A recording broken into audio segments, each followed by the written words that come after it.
Hey, hey, hey, welcome to On the Fringe. I'm Gavin. I'm here with Dave. Hey, Today, everybody.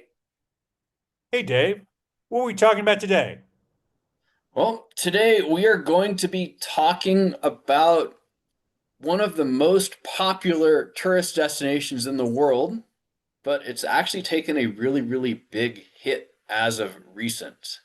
So, this place is very well known for beaches, for bars. More recently, it's been known for weed, and soon it might be a new wellness destination. You're Any talking about guesses? Gary, Indiana. Yes, bingo. Not quite. A little bit far from Gary. We're going to be talking about Muncie, Indiana today, everybody. Muncie. I thought we were talking about St. Petersburg, Florida. No, Oh, of course, we're talking about Thailand, everyone's favorite holiday destination. Um, Today we're talking about Thailand and what's going on with tourism in Thailand, Dave? well, Thailand has taken a big hit, and a lot of it started after COVID, where Hmm. people are just not coming, and people that are coming, they're not spending as much money as they were before. And this is a really complex problem for Thailand, but one of the ways that they tried to beef up tourism after COVID was legalizing weed. And now the Thai government is having second thoughts and they're looking at actually getting rid of the marijuana industry that they've built up over the last couple of years. And it could be really bad for the tourism industry over there. And this whole entire thing ties into what's going on around Thailand and neighboring countries. Yeah, and it's something we've talked about extensively on the pod. We're going to talk about it in the future. And it is the rise of cybercrime and related organized crime in Southeast Asia, particularly in Myanmar, in Laos, and I think most pressingly for Thailand in Cambodia. And this is having a very negative effect, I think, not only regionally, but on Thailand in particular. Mm-hmm. So we're going to be talking about that today. And let's just go back in time for a second. So, Dave, the last time you and me were in Thailand together was New Year's in Bangkok in Yeah. 2020. And it was popping. There's no other way to describe it. That city was jumping. There were so many people from all over the world. People were in a good mood. People were spending their money like there was no tomorrow. And then COVID hit. And I've been back a couple of times. Have you been back, Dave? I can't remember. Yeah, I did a bike trip last Oh year across yeah. northern Thailand, and it's Yeah. changed a lot. It has changed. It has. I mean, how would you describe that for people maybe unfamiliar with Thailand? Because we're both pretty familiar at this point. Um, I would say so. Two of the biggest things that I saw were there were weed shops everywhere, except for really small towns. There were no weed shops in the Thai countryside, but anywhere where you would have foreigners, there were weed hmm. shops. And I would say there were fewer Chinese tourists. I was only in Bangkok for, I think, a day, day and a half. And even in Chiang Mai, there were not many tourists. I was primarily up north around Chiang Mai. But there were not as many Chinese tourists, and there were more, I would say, digital nomads and more long-term expats around Thailand were the two biggest things that I saw. Yeah, and I would concur with that. I mean, the cannabis shops are just so visible. They're really hard to miss. But I would say also visible was just the transition from 2020 where I would say a hefty percentage of the tourism, at least in Bangkok, was Chinese, and it's just not now. And also, as you say, even the people who are, how should I put this, visibly non-Thai, they seem to be more long-term residents than there were before. Um, Hmm. and this is borne out with the numbers. If you look at it in 2019, 39 million tourists in Thailand. Bangkok was the world's most visited city. This is not, we're not pulling this out of thin air. Last year in all of Thailand, it's 35 million. So on paper, it looks like it's pretty much back to where it was, but it's not really, is it, Dave? No, so you have people coming back, but they're not spending nearly as much money, and you've got Mhm. real competition now in Southeast Asia. And Really? biggest, I would say, upstart is Vietnam. And Mhm. Vietnam in the last 4 or 5 years since the end of COVID has just blown up. I mean, if you get on Instagram and you are looking at travel stuff, there's always stuff about Vietnam. And then there's a lot of stuff about, starting a business or, finding business partners in Vietnam as well. So Vietnam has really jumped up in terms of attracting business travelers and tourists. And it's cheap. I mean, I was there in December. Food's really good.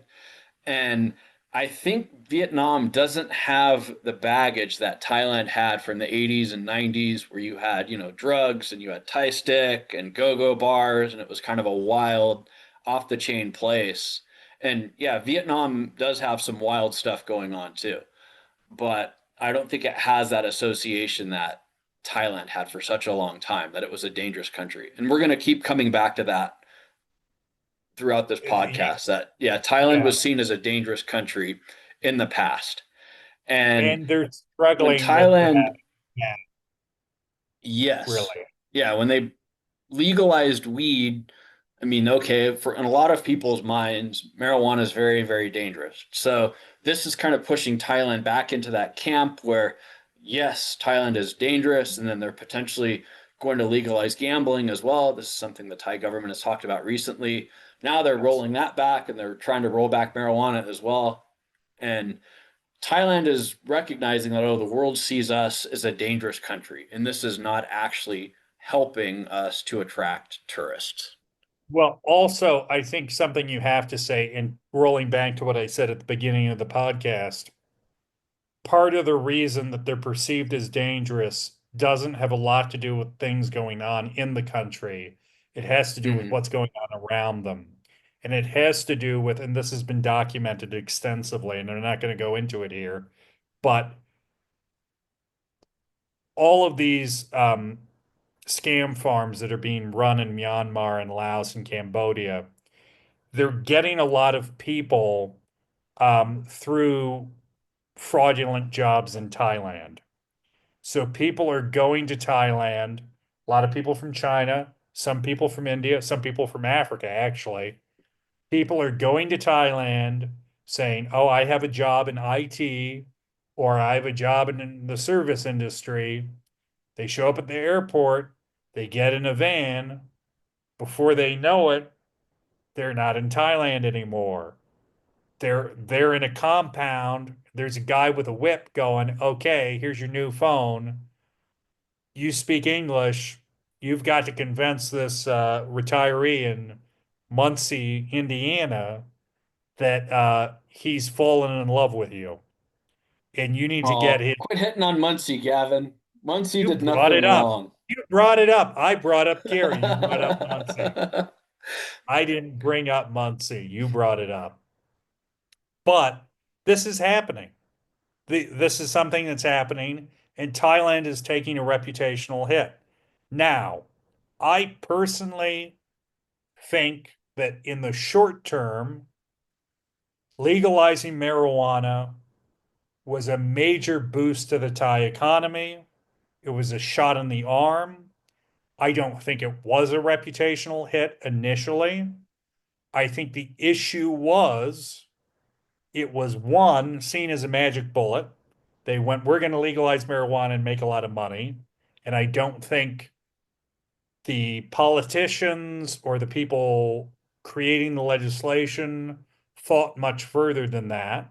They just went, we want to make a lot of money, let's legalize weed. And there was no regulation. So it was literally one day it's illegal, you'll get arrested, you'll spend time in jail, bad things will happen to you in jail. Don't smoke weed, don't distribute weed, very bad, like most of the rest of Southeast Asia. And then the next day was, oh, totally legal now. Yeah, we don't care. Never have. Totally legal. And there was no regulatory framework. And there still isn't, by the way. Not really. Um, there's no regulatory framework. So you have this massive industry that very quickly became a target for organized crime because no one's monitoring the money. So it's become a money laundering front for a lot of people. And there's no regulation of how these businesses are organized. So, yeah, organized crime has muscled in. And also, it's attracted people who I don't want to generalize, but we've talked about this. We know people who've consumed cannabis in one form or another. Um, they don't tend to do a lot. And one of the things they don't tend to do a lot of is spend money. So I think these are some of the issues that have come up.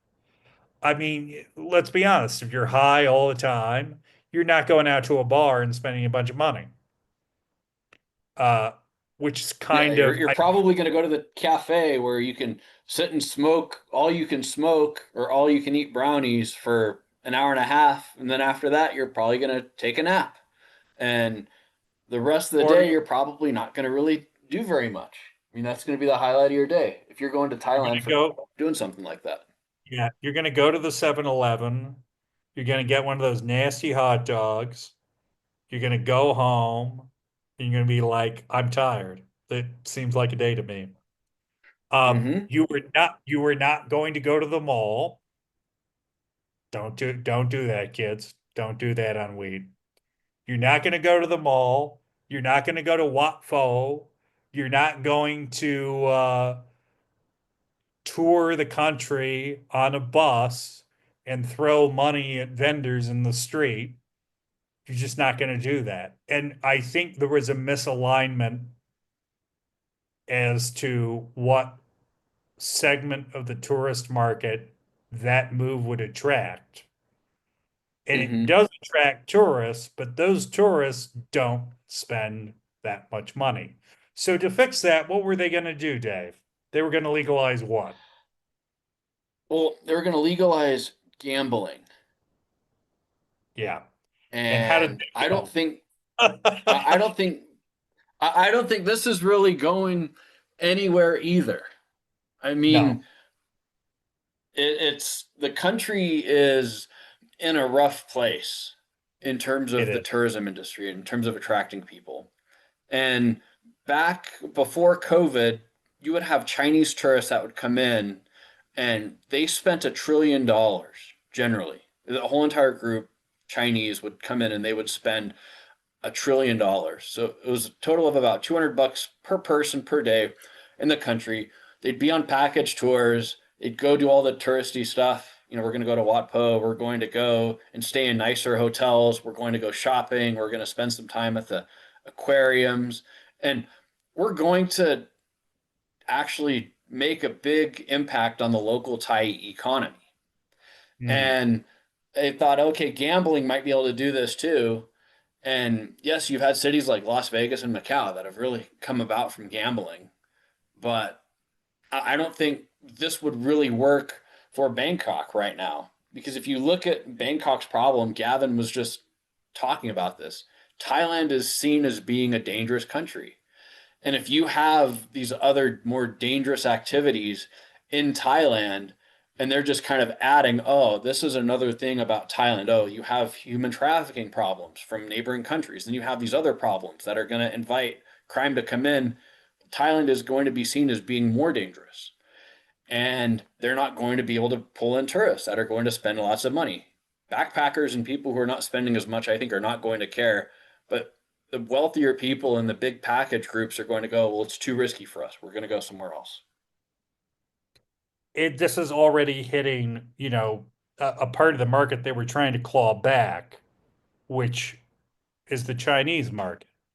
Um, Chinese tourism is down about 30% from last year, and a lot of that has to do with allegations of human trafficking, uh, involving, or not allegations, I mean, human trafficking that's occurring with Chinese citizens being trafficked to Myanmar and Cambodia.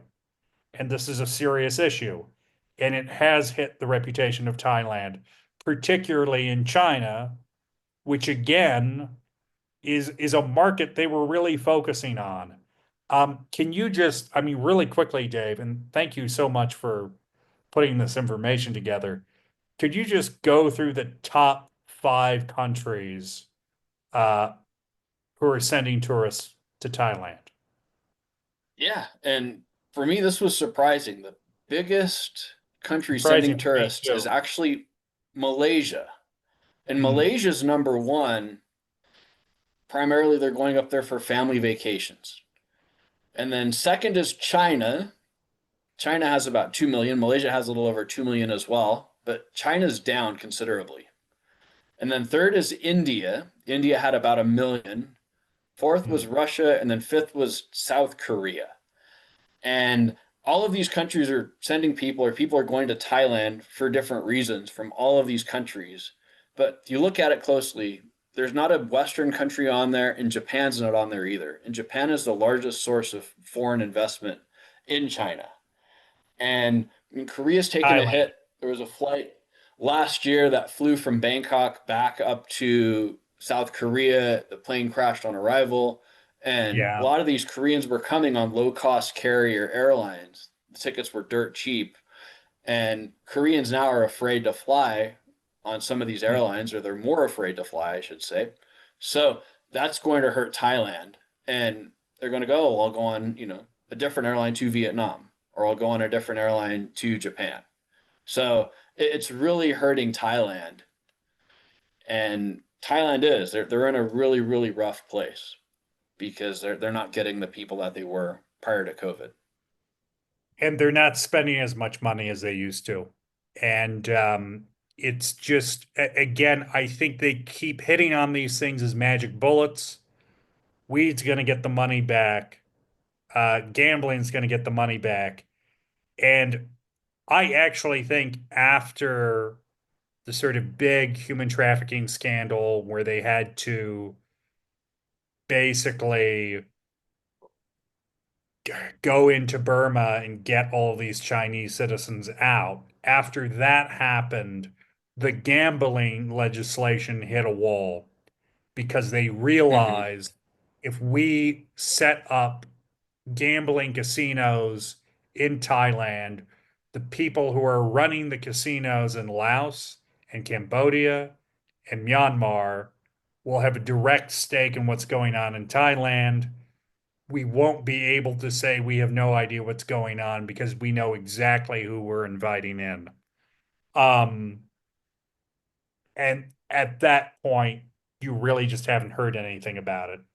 Um, Mm-hmm. because it was clear it was going to cause more problems than it was going to solve. Yeah. The whole thing with criminalizing weed again, I just think it's really dumb because the issue is regulation and enforcement. And if they have regulations, but they're not really enforcing them. If they had enforced them from the beginning, it's less likely this would be the huge problem that it is.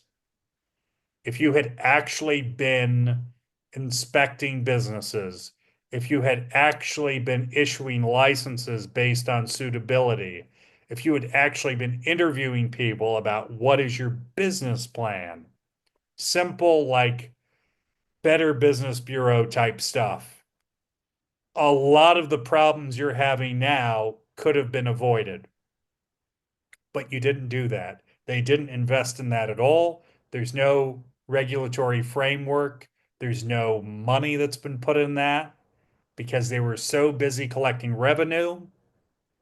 They were like, why do we need this when we're making so much tax money? Yep. Well, and two, Um, they just needed people to come back.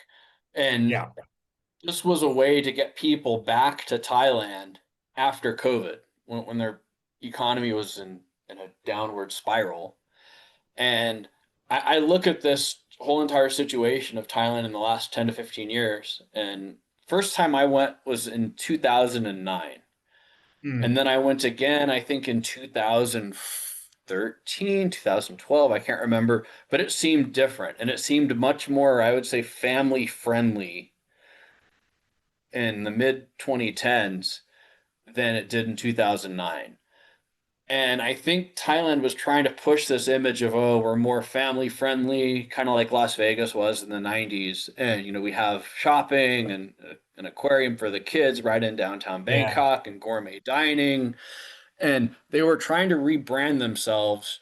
And it was never going to be, I guess, the best place in the world, but it was almost like a Chili's or an Applebee's where it was going to be consistent and you knew what you were going to get. You didn't have to worry about, oh, I'm going to show up and this is going to be totally different from one part of the country to another part of the country. It's going to be good. It's going to give you a good value for your money and it's going to be enjoyable. And I think by doing, or I should say, by having all of these organized crime problems in the countries next door, it's completely destroyed the whole entire idea of kind of the family restaurant image that Thailand was trying to, I guess, prop up in Southeast Asia. And it just makes it really hard for the country now, where now they don't really have, I would say, an image of what tourists can think of when they come to Thailand, because most people are going to go, oh, it's just a dangerous country because of all the human trafficking and the I organized don't, crime from the I countries mean, next door. I feel like Chinese tourists definitely. I don't feel like Western tourists necessarily have that perception. But as you Mm-hmm. just pointed out, and I think this is important to point out, Western tourists are actually not that important to the Thai market. Um, they're not in the top five. They have to worry about what people in Korea and China and India think. Um, there are countries, I would say interestingly, and another country that's not on there that it might be in like the top 10 or 15. You know, Russians are going to keep going to Thailand because there are no sanctions, there are no restrictions. They can just show up. They don't really have to worry about some of the things you might have to worry about if you went to Europe, for instance. Um, Another country And where they don't that's care, kind I would say. and no one cares. No one in Thailand cares. Another country where that's similar is Israel, where it's very popular for Israeli tourists, for a lot of the same reasons it's popular with Russian tourists. They can show up, no one really cares. Um, those countries are going to keep sending people. They're going to keep sending people to Thailand. China, India, Korea, yeah, you really have to worry about what those people think. And I think even in India, yeah, it's a big sort of bachelor party destination, but I do feel like if you have a few more cases, and there already have been, if you have a few more cases of people being tricked at the airport, being shipped to a scam farm, which actually happens fairly regularly with Indian citizens, um, if that gets a bit more high profile, if you have what was the guy's name? What was his name? The Chinese guy, or Chinese actor, yeah. yeah, Wang Wang. Xing. I think it was Wang Xing. It was Wang Xing. If you have an Indian Wang Xing If like there is someone lower down the totem pole in, Mumbai or even in like Hyderabad in the Indian film business who like goes out to Thailand and gets trafficked to a scam farm, that will collapse the industry. That will hit uh, the flow of Indian tourists quite a bit. And so they have to worry about these things. Um, and again, the method of sort of dealing with this has been very scattershot. And it's unclear. A lot of things are just unclear. Are they going to legalize gambling? Are they going to recriminalize marijuana? We're just not sure. And the most crucial part of all of this, which you kind of said already, is how are you going to deal with organized crime in the neighborhood? How are you going to deal with these scam farms? And how do you confront this issue on a regional level? And so Hmm. far, that I'm not seeing any credible effort from anyone. Yeah. And I mean, ASEAN, the Association of Southeast Asian Nations, has had meetings about this, but ASEAN works through consensus. So you're Hmm. going to have Myanmar, Cambodia, and Laos all agreeing, and that's never Yeah, going to happen. not gonna happen. It's pie in the sky to think that there's going to be some sort of a regional solution to this. And Thailand is in a really rough place because they're going to continue to bear the brunt of the problems that are going on in these three countries. And unfortunately, I see it as going, it's a big challenge for them to solve, other than, okay, we're going to completely cut them off. And, we're going to cut their electricity, we're going to cut their water, which they've done. But I think other countries, potentially the Chinese are going to go, well, okay, we'll just give you guys electricity. You guys need power. Boom, we'll get you guys set up. And as long as you're not going after Chinese citizens and you're going to continue to, be a good customer for us, we'll continue to sell products. We'll sell you electricity or sell you whatever you need. So it's a big, big sticky wicket for the whole Hmm. entire region. And it's going to continue to impact us too because scam farms are getting bigger, they're getting more adept, and I'm getting more messages than ever. I would say this morning I've had probably 6 or 7 messages, and before it was one. Now I'm getting 6 or 7 every single day about job Oh my offers, believe God, it or Dave. not. I know. Well, yeah, hey, you're in demand. People want to hire you. Yay. Yay. Just click And on it's the like, link. no, you're not Rochelle from Target with your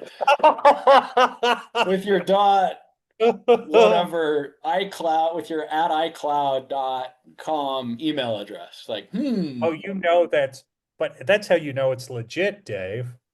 That's how yeah, you she's know from it's Walmart, real. right? Walmart finally approved my job application. Um, yeah, no, it's a real issue for everyone. It's just going to get worse, I think, and I suspect that whatever short-term solution that various people come up with, it will not solve the basic problem that cybercrime, unfortunately, is extremely lucrative and will continue to be. Um, and as that saga continues, me and Dave will be right on it, telling you exactly what happens and who it's happening to. And who knows? Maybe next week Dave will be working at Target.